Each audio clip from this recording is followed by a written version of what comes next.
Bienvenue sur Top Invest, la chaîne des top d'investissement. Ici, on parle essentiellement d'entreprises de qualité. Avons-nous une opportunité d'investissement sur Andritz? C'est la question à laquelle on va essayer de répondre en se basant sur les états financiers de la compagnie. Je rappelle que ceci représente uniquement mon point de vue et non un conseil d'investissement. Et comme d'habitude, je me réserve le droit de me tromper. Andritz est spécialisé dans la conception et la fabrication d'équipements et de systèmes de production industriels. Donc, le CA du marché de l'entreprise se repartit comme suite: industrie papeterie 47%, équipement de production de pâte à papier, métallurgie 21%, hydraulique 17%, environnement 13,9%. Donc, quand on regarde cette segmentation géographique, la première chose qui doit vous sauter, qui doit revenir en tête, c'est OK, la papeterie ici, c'est un secteur cyclique. D'accord? Donc, les donneurs d'ordre ici dépendent de ceux qui achètent ce genre de machines sont des price takers. En général. Donc, il faut à peu près voir ici qu'est-ce qui pousse ces entreprises à commander les produits d'Andritz. La métallurgie, c'est également possible, c'est un secteur cyclique. L'hydraulique, certes, je ne dirais pas que c'est un secteur... Enfin, c'est un secteur qui a le vent en poupe en date d'aujourd'hui. L'environnement, qu'est-ce que ça veut dire? C'est également un secteur qui peut avoir le vent en poupe. Donc, quand on regarde la segmentation géographique, posons-nous la question de savoir, parmi tous ces éléments-là, lequel est de plus en plus croissant. Vous voyez que Pulp and Paper, on a une croissance de plus en plus élevée. Ça pèse de plus en plus en termes de chiffre d'affaires. Attention, ces entités-là gagnent beaucoup d'argent en date d'aujourd'hui. Métal également gagne beaucoup d'argent. Donc, séparation, vous voyez qu'on a une certaine croissance. Je pense que ça, c'est le secteur ici de l'environnement. Ça peut également être un secteur d'avenir, entre parenthèses. Donc, dites-vous ici que quand on parle de machinerie, il faut questionner les marchés finaux. OK? Il ne serait pas étonnant de voir une fluctuation des bénéfices nets au sein de cette compagnie-là. Donc, je vais prendre Andritz. On va déjà regarder cela visuellement. Je rappelle que c'est une demande ici d'un abonné Top Premium et le lien vers le service Top Premium est dans la description de la vidéo. Donc, le service Top Premium, vous pouvez demander des analyses quantitatives, avoir la certitude que ça va être fait.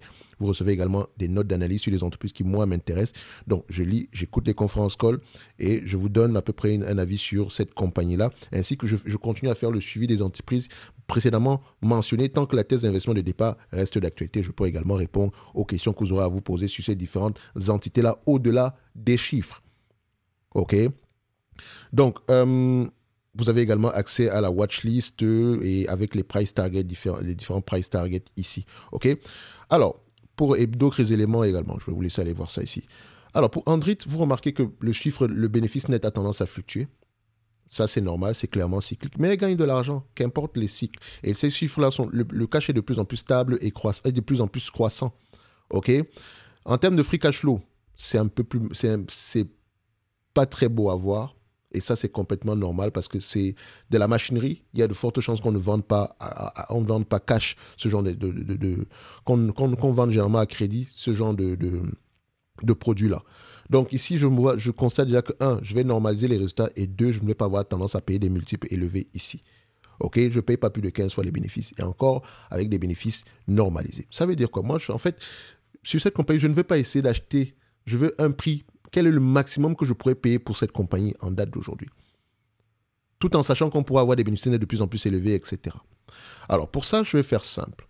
On va faire le tour d'horizon ici de cette compagnie. 300 des revenus, correct. Marge brute, donc vous savez quelles questions vous devez poser par rapport à la croissance des revenus. Stabilité, acquisition, manière organique, toujours aller vérifier. Marge brute en augmentation, quoique depuis 2018, on a une diminution des marges brutes. OK, toujours aller comparer avec les marges EBITDA qui sont plutôt stables. On a une accélération de la marge EBITDA sur les dernières années. Pourquoi? Est-ce que c'est durable?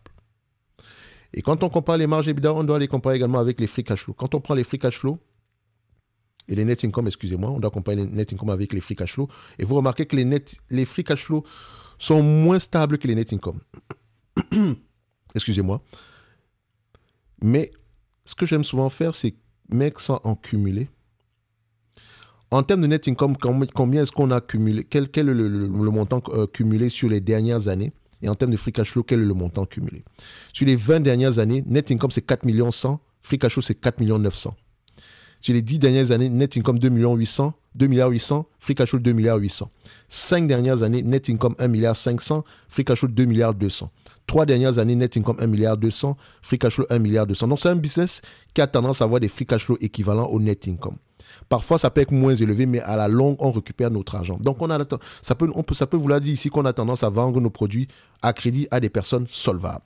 Donc, je peux prendre ici les bénéfices nets comme proxy, les marges de bénéfices nets comme proxy. Ce qui veut dire quoi? Ça veut dire que actuellement, si je prends les marges de bénéfices nets ici, la moyenne est aux alentours ici de 4%. Sur les 10 dernières années, c'est à peu près 4,2%. Actuellement, on est à 5,89%. Tant mieux si on reste à ce niveau-là, mais je n'ai pas envie de surpayer pour les marges. Donc, je prends 4,2%. C'est un business qui peut être cyclique. OK, on a déjà eu tendance à le vérifier ici. Les analystes attendent une croissance des revenus, etc. Donc, moi, je vais réfléchir comme ça. Actuellement, on gagne beaucoup d'argent. Si on investit sur ce business-ci et qu'on a au moins que le business a tendance à apporter au moins 8,667 milliards, avec des marges bénéficiaires de 0,42%, on revient à l'ancienne méthode, vous vous rappelez, n'est-ce pas? Ça donne à peu près 364 millions. À 15 fois les bénéfices, on a à peu près 5,460 milliards. Moins la dette nette. Est-ce que nous avons une dette nette en date d'aujourd'hui sur ce business? Ça donne combien? On a à peu près 600 millions de cash net. Donc, 600 millions de cash net ici, voilà. 600 millions de cash net, donc plus 6,63, ça donne ici à peu près 6 milliards. OK? On a à peu près 6 milliards 92 divisé par le nombre d'actions. À peu près, on a à peu près 100 millions ici.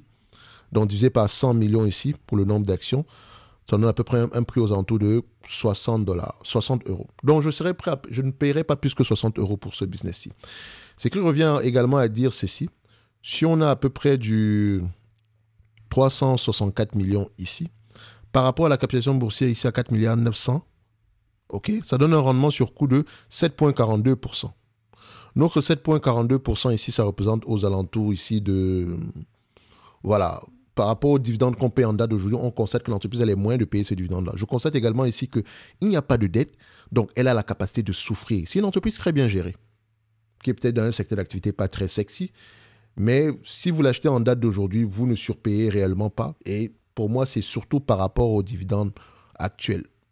OK? Idéalement, j'aimerais l'avoir à un prix bien plus bas que ça, mais le prix actuel n'est pas mauvais. Surtout si l'entreprise continue à augmenter les marges, si les revenus continuent à croître. Ce sont les deux éléments qu'on n'a pas pris en considération ici. Donc, on ne surpaye pas au prix actuel et le dividende, il est safe au prix actuel. Ce n'est que mon avis et non un conseil d'investissement. Est-ce que c'est une entreprise que j'ajouterais dans ma watchlist? Malheureusement, non. Mais attention, c'est un bon business. Et je ne l'ajoute pas dans ma watchlist, voilà, parce que voilà, je ne peux pas rajouter toutes les entreprises. OK? Est-ce qu'elle mérite d'avoir une place dans n'importe quelle watchlist? Possible. Elle pourrait se frayer une place dans une watchlist. Par rapport à l'activité qu'elle mène ici, c'est assez bien géré. Même le retour sur les capitaux investis est assez intéressant ici. D'accord? C'est un business. Maintenant, enfin, il faut également se dire que c'est peut-être parce que je ne suis pas allé au-delà des chiffres que j'ai ce raisonnement-ci. Donc faites attention. Ce n'est pas parce que je vous dis non, je ne la mettrai pas dans ma watch que vous ne devez pas faire la même chose. Ce que je vois ici en termes de chiffres est très positif. OK? Très positif. Ce n'est que mon avis et non un conseil d'investissement. Comme d'habitude, je me réserve le droit de me tromper et on se donne rendez-vous dans la prochaine vidéo. N'oubliez pas le lien vers le service Top Premium est dans la description de la vidéo. Merci.